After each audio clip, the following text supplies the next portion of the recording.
Chers amis, تحية الإسلام السلام عليكم وتحية اللغتين الوطنيتين صباح الخير وأزول. Je vous remercie d'être avec moi aujourd'hui. Cette session, je voudrais vous parler, répondre à une question fondamentale que vous devez vous poser, qui est Ahmed Ben Bitour. Ahmed Ben Bitour a réussi son certificat d'études primaires en 1958 dans une oasis qui s'appelle El Golia, qui se trouve à quelques 870 km d'Alger. À ce moment-là, tous les adultes mâles de la famille étaient soit en prison, soit au maquis dans le cadre justement de la lutte pour l'indépendance nationale. Le commerce qui nous servait à vivre a été fermé et par conséquent il fallait que j'aille travailler pour assurer un minimum de revenus à la famille pour qu'on puisse continuer à vivre normalement. À ce temps-là, je vivais avec ma mère. À l'indépendance en 1962, donc c'est une période qui a duré 4 ans, à l'indépendance en 1962, j'ai pu reprendre mes études et je suis allé directement au collège de l'enseignement moyen, comme on l'appellerait aujourd'hui, et donc en une année, j'ai pu passer mon brevet qui s'appelait à cette époque-là le BEPC. Ce qui fait que sur une année, j'ai fait ce qui devait être fait pendant 4 années et cela m'a permis de rattraper 3 sur les 4 années que j'ai dû perdre pour cet engagement dans la révolution de la famille. Après cela, je suis allé au lycée Emir Abdelkader à Alger, donc où pendant 3 ans, j'ai fait compléter le secondaire et j'ai terminé avec le baccalauréat, série mathématiques élémentaires, le baccalauréat français et le baccalauréat algérien. Après ce qui m'a permis d'aller à l'université où j'ai commencé à étudier les sciences mathématiques au département de mathématiques de l'université d'Alger. En 1967, en juin 1968, il y a eu donc la défaite des armées arabes devant l'armée israélienne. Et après cela, tous les étudiants, pas moi seul, tous les étudiants ont été mobilisés pour se préparer à contribuer au combat avec nos frères arabes qui se trouvaient au front au Sinaï. Moi-même, j'ai été affecté à l'école de l'air de Tafraoui et j'ai pu pendant 45 jours m'entraîner à l'aviation, donc à devenir pilote. Mais lorsque les Égyptiens ont accepté le cessez-le-feu, donc notre travail était devenu inutile et nous sommes revenus aux études et donc on a arrêté cette expérience-là. Après donc 4 années de présence à l'université d'Alger, j'ai pu obtenir une licence et sciences mathématiques appliquées qui m'a donc permis de terminer mes études supérieures.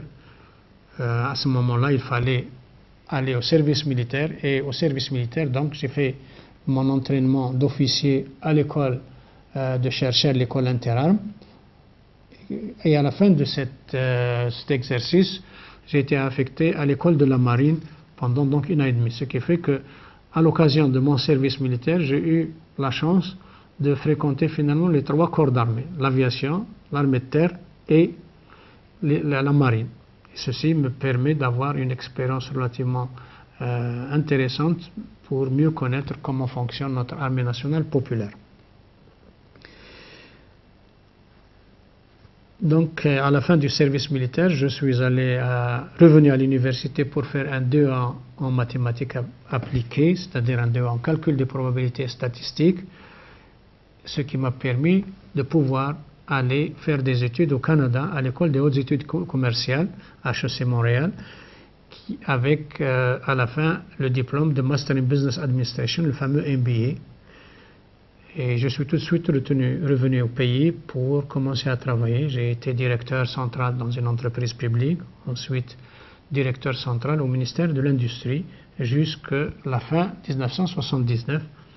En 1980, je suis revenu aux études au Canada, cette fois-ci à l'Université de Montréal, pendant 3 ans pour obtenir un PhD en doctorat en économie. Et au retour, j'ai commencé à travailler dans des entreprises publiques comme directeur général, puis au ministère des Finances comme directeur.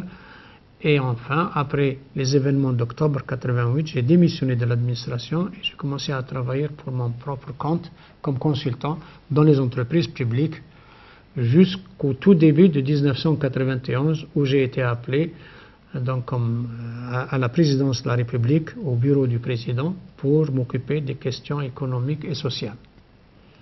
Ça a été une expérience très intéressante parce que j'étais là au moment de des événements assez importants pour le pays, par exemple le départ du président Chadli et l'arrivée du président Boudiaf. Donc j'étais là à l'arrivée du président Boudiaf et c'est avec l'arrivée du président Boudiaf que je suis allé au gouvernement, donc d'abord comme ministre au Trésor, ensuite comme ministre de l'énergie, ensuite comme ministre des Finances, et je suis resté dans 5 gouvernements consécutifs pour m'occuper de tous les problèmes de la dette extérieure, du règlement du problème de la dette extérieure, puisque nous étions très fortement endettés à cette époque-là. Nous étions très fortement endettés avec un ratio du service de la dette qui a atteint 86% en 1993. Ça veut dire qu'il fallait laisser $86 sur les $100 de recettes que nous faisions seulement pour payer la dette. C'est une situation intenable et donc j'ai dû négocier avec le Fonds monétaire, avec la Banque mondiale, avec le Club de Paris, avec le Club de Londres, les accords de rééchelonnement de la dette extérieure et bien sûr avec les autres institutions financières internationales, les institutions arabes et les institutions africaines. Et j'ai dû démissionner donc du gouvernement en 1996 alors que j'étais ministre des Finances parce que j'estimais que ma mission était terminée. Nous avons planifié la dette pour s'effacer en 2011 avec un prix du baril à $18. Vous savez que par la suite les prix sont allés à des niveaux autrement plus importants et donc il n'y avait aucun problème. De toutes les façons, il n'y avait pas de problème à $18.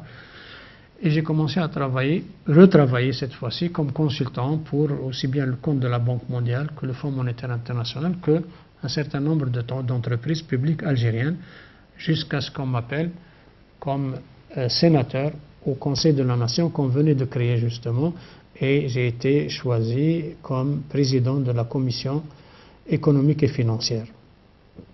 Quelque temps après, j'ai été appelé pour être chef du gouvernement. Et donc j'ai été chef du gouvernement de décembre 1999 à septembre 2000. Après j'ai dû démissionner sur un désaccord entre moi et le chef de l'État sur notre compréhension du contenu de la Constitution en ce qui regarde les missions du chef du gouvernement et celle du président et les relations entre ces deux personnalités au niveau le plus élevé de l'État. Et donc la meilleure solution était de quitter et c'est ce que j'ai fait. Après cela, après un temps bien sûr d'obligation de réserve, j'ai commencé à écrire un certain nombre d'articles dans la presse pour expliquer aux gens l'état du pays et la voie de sa dérive. Jusqu'en 2004, j'ai eu l'opportunité de participer à des élections présidentielles. J'ai essayé de me préparer à ces élections, mais toutes les portes étaient fermées, donc il était impossible de pouvoir se préparer à ces élections. Et à ce moment-là, j'avais définitivement acquis l'idée qu'il est impossible de changer le régime de l'intérieur, qu'il faut travailler donc à une mobilisation pacifique pour le changement du régime par les éléments de la société civile. Et c'est le travail que je continue de faire depuis toujours jusqu'à aujourd'hui avec ma dernière initiative, celle de créer les cercles d'initiatives citoyennes pour le changement, qui serait l'objet d'une autre discussion si vous voulez bien. Merci.